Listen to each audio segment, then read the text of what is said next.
Welcome to Tutorial 2 on how to use Yeartech Avenue. If you don't know how to get to this screen, please watch Tutorial 1. Now, good design principles state that you should have 6 to 8 columns.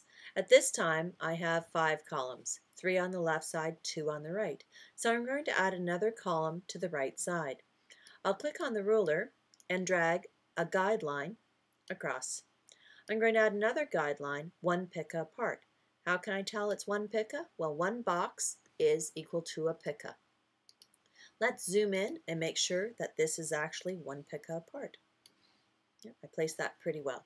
So we click on Fit so we can see the overall screen.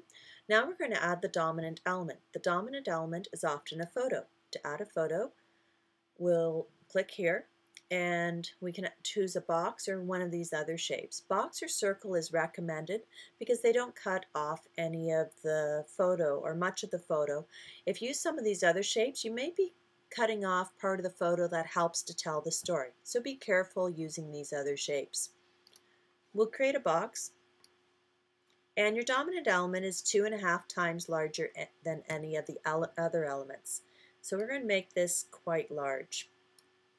This dominant element could be placed across the gutter, but you want to be careful not to place someone's face in the gutter.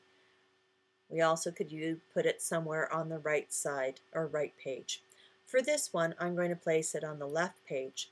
From DPS to DPS, vary where your dominant element would be. So don't put the dominant element always on the left page in this position.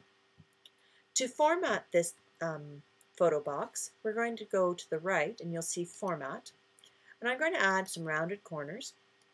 I'm also going to add a stroke. For a dominant element, a stroke of 2 to 6 is fine, okay, or 8, but I'm going to put a 3-point stroke.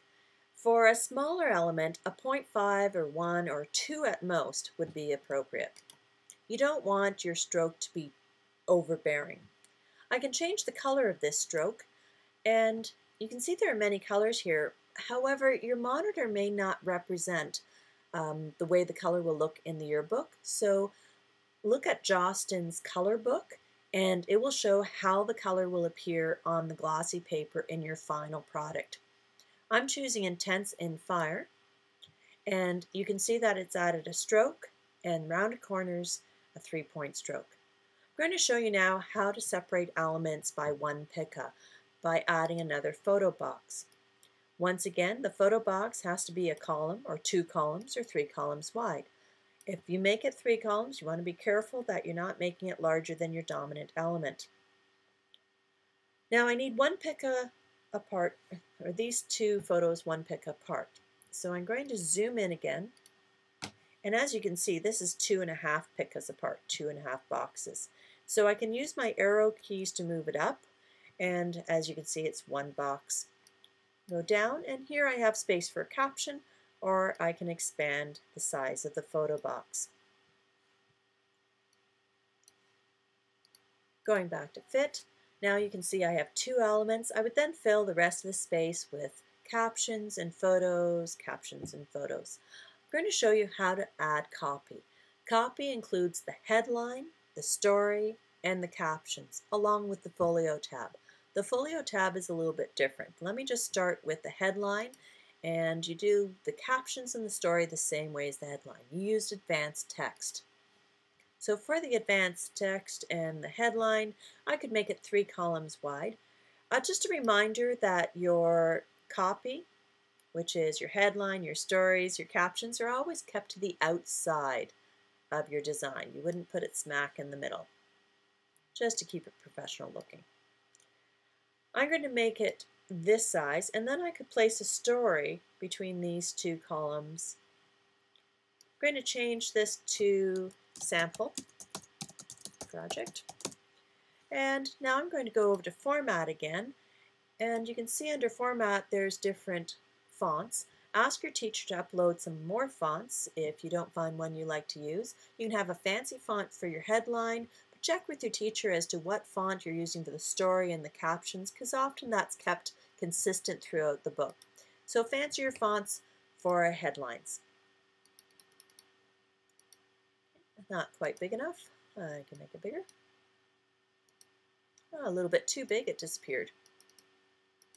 There we go, sample project. And I can click on bold or italic or underline for this. And I can also set it to center. So now it's centered between the two columns.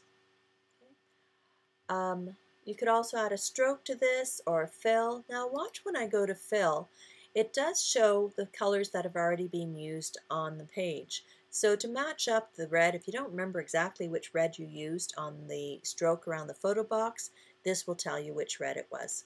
So you can see it just filled with the red. I don't really like that, so I'm going to click on none.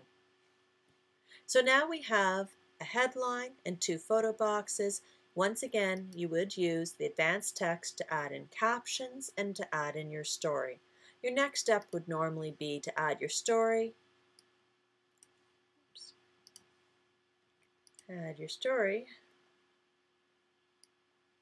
below your headline. Remember that your story and your headline are usually together because the reader is typically looking for the story near the headline. It's expected. So my story could go this far over. The rest of the tutorial on how to actually add photos will be on tutorial 3. By the way, to save this as a practice page, you would go to File, Save as Practice Page, and type in a name. So I'm going to pretend this is Samantha's practice, and I'll click on Save. Now I've already created a Samantha practice, so I'm going to click on Overwrite.